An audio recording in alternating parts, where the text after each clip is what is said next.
तो hello fellows, welcome back to new video. तो आज जो हम जिस मूवी पे रिएक्शन देने वाले हैं उसका नाम है कॉन्जरिंग 3 है। One of the most horror movie है ये कॉन्जरिंग। तो हम इसी की थर्ड पार्ट पे आज रिएक्शन देने वाले हैं। तो स्टार्ट करते हैं।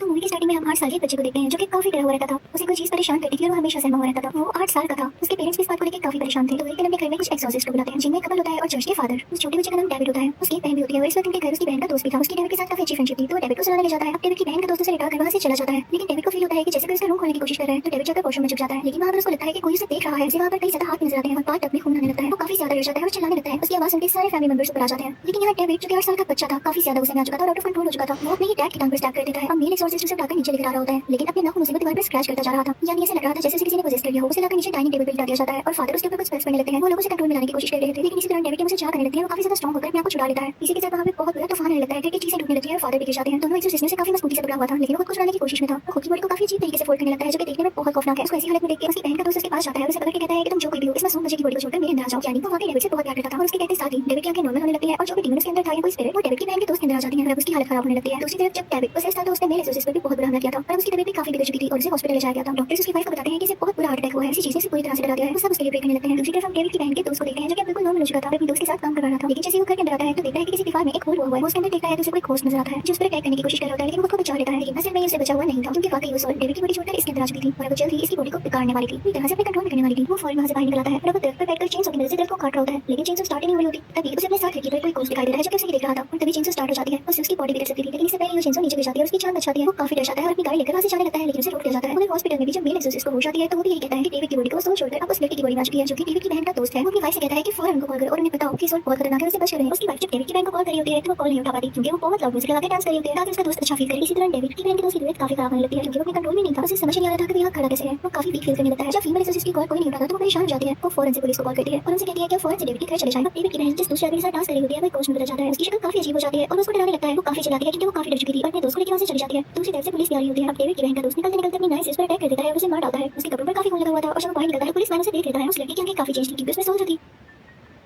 वो पुलिस से बात नहीं करता तो पुलिस मैन से कहता है कि तुम्हारे कपड़ों पर खून भी लगा हुआ है, तुम्हारे साथ आओ। हम देखते हैं कि वो मेल और फीमेल दोनों एक्सॉर्सिस्ट के साथ बैठा होता है। वो उसे कहते हैं कि हम ये देखना चाहते हैं कि तुम्हें सोल है या नहीं। तुम बाइबल पढ़ना शुरू करो। अगर तुमने बाइबल पढ़ ली तो इसका ये मतलब है कि वो सोल भी तुम्हारे अंदर नहीं है, क्योंकि अगर वो तुम्हारे अंदर होगी तो तुम्हें वो बाइबल नहीं पढ़ने देगी। अब जब वो लड़का बाइबल पढ़ना शुरू करता है तो उसे पता चलता है कि मेरे अंदर भी कोई सोल नहीं है, क्योंकि वो बाइबल पढ़ रहा था और इसने जिस आदमी को मारा था इस बारे में केस भी बन चुका था और इसे पुलिस अरेस्ट करने वाली थी। लेकिन तभी वहां पर इस लड़के की लॉयर आ जाती है। वो दोनों एक्सॉर्सिस्ट उस लॉयर से कहते हैं कि इस लड़के ने नहीं मारा, उसमें कोई सोल है, कोई घोस्ट है जिसने उस आदमी को मार दिया। और ये लोग ये भी बता रहे हैं कि इस आदमी में बिल्कुल घुस आ गया था। तो लॉयर कहते हैं कि तुम लोग प्लीज इसकी दुनिया में आ जाओ और इसी बात पर यकीन करेगा। तो यही कहेंगे कि अपने सर से लोग क्राइम डाल रहे हैं। वो लॉयर किसी भी सूरत नहीं मान रही होती कि किसी डीमन या सोल का काम है। तो मेल एक्सॉर्सिस्ट से कहता है कि ठीक है, रात को खा रहेगा, मैं आपको खुद दिखाऊंगा वो डीमन। अगर आपको डीमन ना दिखाई दिया तो बेशक आप उस लड़की को रेस्ट कर लीजिएगा। तो लॉयर कहती है कि ठीक है मैं आ जाऊंगी। वो बहुत कॉन्फिडेंट होती है। नेक्स्ट सीन हम कोर्ट का देखते हैं क्योंकि उस लॉयर को यकीन हो चुका था कि एक डीमन का है। वो जज को बोलती है कि ये मर्डर डीमन ने किया है, लेकिन जज उसकी किसी बात पर यकीन नहीं करता और कहता है कि फजूल बहाना है और उसे सजा कैद होगी, यानी लाइफ टाइम के लिए वो जेल में रहेगा। लेकिन वो एक्सॉर्सिस्ट कहता है कि हम उस लड़की को इनोसेंट ठहरा के लेंगे क्योंकि वो भी जानते थे कि वो मर्डर नहीं कर सकता, इसके पीछे जरूर कोई सोल है। अब इस केस का इन्वेस्टिगेशन खुद करने लगते हैं। वो दोनों उनकी रिकॉर्डिंग सुनने लगते हैं जब ये केस हुआ और ये सब एक साथ डांस कर रहे थे। उसके बाद ये दोनों से जाते हैं जहां पर डेविड पहली बार डरा था और उसे कोई घोस्ट नजर आया। इनफैक्ट इस रूम में एक वाटर बेड हुआ करता था। जब डेविड उस वाटर बेड पर खेल रहा था और जंप लगा रहा था तो अचानक से उस वाटर बेड के अंदर से किसी का हाथ आया और उसने डेविड को पकड़ लिया। वो कोई घोस्ट था। उस रूम का फ्लोर भी खराब हुआ था। तो एक्सॉर्सिस्ट डेविड की मदद को बताते हैं कि किसी घोस्ट का ही काम है। वो एक्सॉर्सिस्ट कपल और डेविड की बहन उस रूम के नीचे जाते हैं, यानी उस रूम के नीचे जो जगह थी। जब डेविड की बहन उसके अंदर जाती है तो देखती है वहां बहुत सारे रैट्स हैं। वहां पर एक अजीब स्कल भी है। उसकी पिक्चर लेती है और फिर आकर सबको दिखाती है। सब कहते हैं कि हमने आज तक ऐसा स्कल कहीं नहीं देखा। जो उसके फादर भी कहते हैं कि मैंने भी आज तक ऐसा स्कल नहीं देखा। तुम लोग की बात किसी और फादर को बताओ जो कि मुझसे सीनियर हूं। वो एक्सॉर्सिस्ट कपल जब दूसरे फादर के पास जाता है तो फादर इनसे कहते हैं कि ऐसा स्कल मैं पहले कहीं देख चुका हूं, लेकिन वो बिल्कुल ऐसा नहीं था। वो उनको अपनी कलेक्शन दिखाते हैं और दूसरी सीन में हम एक लेडी को देखते हैं जो कि किसी किस्म का ब्लैक मैजिक कर रही होती है क्योंकि उसके पास एक अजीब गरीब टेबल थी जिस पर उसने ब्लैक एंड जलाई थी और उस लड़की की भी पिक्चर उसके पास थी, यानी डेविड की बहन की दोस्त की। वो अजीब गरीब लेडी कोई मैजिक करती थी जिससे इंसान को हेलुसिनेशंस होने लगती थी। वो डर जाता था। उसे ऐसा लगता था जैसे उसके अलावा भी कोई है उसके पास, यानी जैसे कोई डीमन या कोई सोल वगैरह। फिर मेल एक्सॉर्सिस्ट एक डिटेक्टिव से मिलता है। वो डिटेक्टिव कहता है कि मैंने इस स्कल पहले भी देख रखा है। वो कहता है कि पहले भी कोई ऐसा केस था जिसमें मैंने स्कल देखा। तो फीमेल एक्सॉर्सिस्ट कहती है कि इस बार केस में डीमंस का हाथ है। तो डिटेक्टिव कहता है कि मैं इसका मजाक नहीं करूं। तो वो दोनों एक्सॉर्सिस्ट वहां से चले जाते हैं। फीमेल एक्सॉर्सिस्ट अपने साथ वो नाट भी लिया थी जिससे उसने मर्डर हुआ था। डिटेक्टिव उनसे कहता है कि जिस केस की मैं बात कर रहा हूं उसमें दो लड़कियां थी जो कि मारी गई, लेकिन उनमें से एक की बॉडी मिली। अब तीनों मिलकर उस जगह पर जाते हैं जहां पर ये सब कुछ हुआ। फीमेल एक्सॉर्सिस्ट पास में चली जाती है। वो दोनों फ्रेंड्स थी और उनमें से एक फ्रेंड ने अपनी दूसरी फ्रेंड का मर्डर कर दिया था क्योंकि उसके अंदर डीमन आ चुका था और जिस फ्रेंड ने मर्डर किया था फीमेल एक्सॉर्सिस्ट बिल्कुल उसकी तरह एक्ट कर रही थी क्योंकि वो सारी चीजों को रिवाइज कर रही थी। फीमेल एक्सॉर्सिस्ट भागने लगती है, लेकिन भागते भागते वो बिल्कुल किनारे पर पहुंच चुकी थी और नीचे पानी ही पानी था। वो वहां पर फौरन से रुक जाती है, लेकिन तभी पीछे से कोई क्रीपी सा आता है और उसे खींचने लगता है, लेकिन तभी वहां पर उसका हस्बैंड आकर उसे बचा लेता है। वो फीमेल एक्सॉर्सिस्ट अपनी सेंसेस में आ चुकी थी तो अपने हस्बैंड से कहती है कि जिस लड़की की बॉडी नहीं मिल रही वो इसी रिवर के अंदर है। अब उस लड़की की बॉडी को निकाल लिया जाता है, यानी ये मसला भी सॉल्व हुआ। जो उसकी बॉडी नहीं मिल रही थी उस फीमेल एक्सॉर्सिस्ट के पास काफी अच्छी एबिलिटीज थी।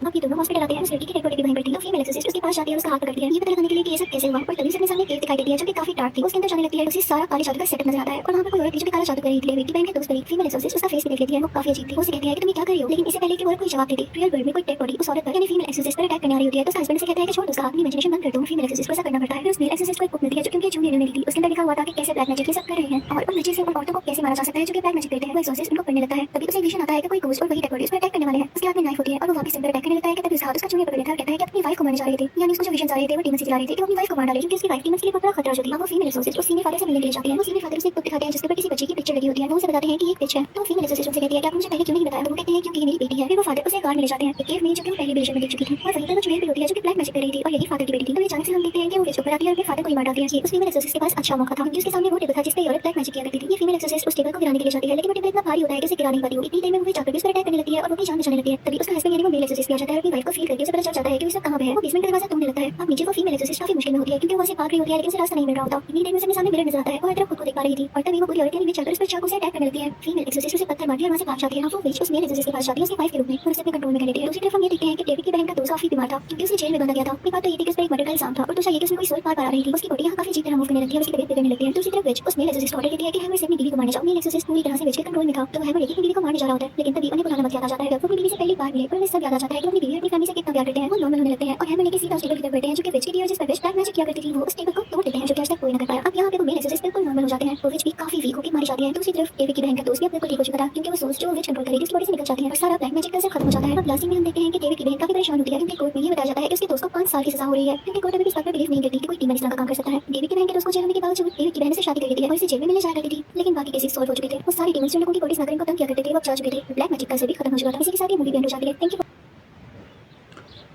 तो अगर आप लोगों को कोई फुल मूवी देखनी है तो आप टेलीग्राम पे सर्च कर सकते हैं द कॉन्जरिंग 3 या अगर आप एक्सप्लेनेशन देखना चाहते हैं तो आप वो भी सर्च कर सकते हैं यूट्यूब पे। इसकी कॉन्जरिंग 3 के एक्सप्लेनेशन मिलते हैं किसी और नई वीडियो में। तब तक के लिए